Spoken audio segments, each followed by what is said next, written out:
Testing. Oh, I know the mic works. I'm just fucking with y'all. Anyways, we had stops get hit. How about that? But you want to know something? It was not on the accounts I traded yesterday. It's all good. Honestly, although it wasn't on the main accounts that I'm tracking, that I'm posting about, it still sucks in a way because it's like these accounts, I feel like these other ones are kind of getting cooked. And it's like, bruh, come on, bruh. NY session, New York session, SL hit. Asia session, SL hit. But the thing about Asia session though is that this is actually the first stop loss this week, bruh. Every single day this week has been a banger except for today. And that's the thing that I noticed because something I noticed about well, actually, I can't even say that no more because I haven't back tested the improvements that I made like that. Like replay trading, I haven't done that. Honestly, I've just been live trading that shit. I mean, I did back test it, but I don't know. I don't remember like that. I just know this shit works. That's all I know. That's honest. That's all that matters. All that matters is as long as the shit works most of the time, we're straight. So essentially, same shit that I usually do. Okay. Uh, so we had a break above these lines, and typically when we have a reaction with both of these lines, shit will just rocket up or down, whichever direction it is. But price does not want to go anywhere today, bruh. Literally, it's just been consolidating. I looked and I realized, wait a second, price has literally just been consolidating in this area for like the longest, just up and down, up and down, up and down, over and over again. Will it break? Maybe. But hey, sometimes you get caught up in consolidation and that's it. Okay. But the most important thing is that is this mouse uneven, bro? No, this table is uneven. So fucking weird. But the most important thing is risk management because we could easily be like, oh no, man, that's not fair. That's not fair. I'm gonna enter another trade. I'm gonna enter another trade. And then before you know it, I start the habit of entering more than one trade. I lose the next trade. I'm like, fuck, I want to enter again. Revenge trade. And then that's how you lose accounts. So, like I've been saying this whole entire week, take advantage of the good days. No. It's not that. I've been saying that we gotta manage our risk properly because when the good days come, we'll have an account to trade on those good days. Okay. Today was a bad day. Today fucking sucked. Okay. Gave us an absolute perfect entry signal, and that shit still hit stops. Okay. So what we're gonna do is nothing. We're done. Actually, we are doing something. We're doing something right now. Technically, I'm doing something, but hey, nigga, whatever you want to say. Wow, we had a breakout going on. Yeah, it looks like it's finally breaking out. Cool. Maybe we should look for an entry live. You know, maybe we should. Why not? Like, don't you want to make your money back, bro?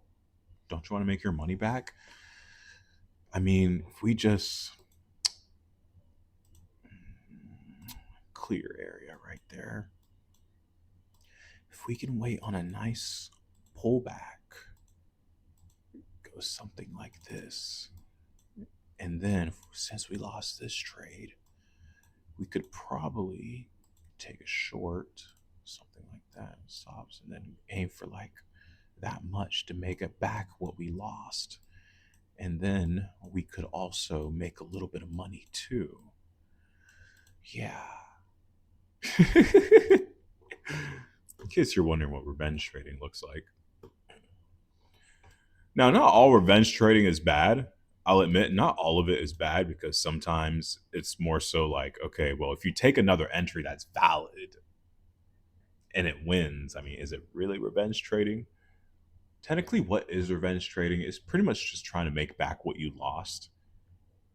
I think maybe it's trying to make back what you lost and breaking your rules. So, say for example, my rule is just sticking in one trade a day because hey, I'd go for one to ones. Why the hell would I risk losing 2% in one day when the most I'd make is 1%? percent. That doesn't make any sense. So taking a second trade after I lost the first one, technically that would be revenge trading because I'm not supposed to be taking another trade. The whole idea of this risk management thing is to take one trade a day because most of the time trade no most of the time price will move in our favor. Okay, we had three solid bangers this week, one solid loss this week, and statistically speaking, and this is what I was remembering from back testing, but I didn't back test exactly because the past entries this week weren't the most traditional entries I take. So I can't really say, but it is what it is. Point is, statistically speaking, if there's three wins and then there's a loss, the next day is most likely going to be a dub. So there is a chance Thursday is going to be a dub. I'm still going to look at the markets tomorrow because, hey, I want to. And also, these are different accounts. And I still care about these accounts. So if there's a really good solid setup, and I know most of the time, 70 to 80% of the time, that shit hits take profit, I'm going to take the trade. All right. So yeah, that's that. I pretty much just want to talk about that because hey, L's are L's, but you're gonna take L's. It's not about whether or not your stops get hit. It's about what the hell you do after your stops get hit. Like, did you manage your risk properly? Did you follow your system? Yeah, cool. Well, you're straight. You can't have all wins. There is no such thing as a 100% win rate for a month. Notice I said that. Honestly, it varies, bruh. It varies. Because when I think about it now, I've had 100% hit rate, win rate weeks. Like this week, for example, on those other accounts I was documenting, technically I had a 100% win rate week because I'm done on those accounts for the week. See, all this stuff on the internet, it's so like, it's really not black and white, bruh. It's really not, bruh. Like people say, oh, breakouts don't work, blah blah blah, but there are. I mean, me personally, I say breakouts don't work for me personally. I like to keep it at a personal level when it comes to this shit because there's obviously people making a shit ton of money from breakouts. Okay, there's people making money from all sorts of stuff. It is possible to have a 100% win rate every single month. Maybe you're just some guy who just ends up hitting a fat ass trade and then you're just done for the month. You hit one trade a month and you're just done. Maybe all your trades hit take profit. You have a lot of things in place and your strategy, your system, it just works very well. So most of the time you end up getting 100% win rate months. Is that ideal for a prop firm account? No, but it's pretty ideal for a live trading account. I will say that because on a live account, you can do whatever you want. Literally, you can do whatever you want. It does not matter. Okay. But yeah, we take L's too. It happens. But at the end of the day, it's about what we do about those L's. Did I follow the system? Yes. Am I going to trade again tomorrow? Yes. Am I going to do one trade again? Yes. So, yeah, let's see. Let's see. Gold to the moon. Well, technically, gold is not going to the moon right now.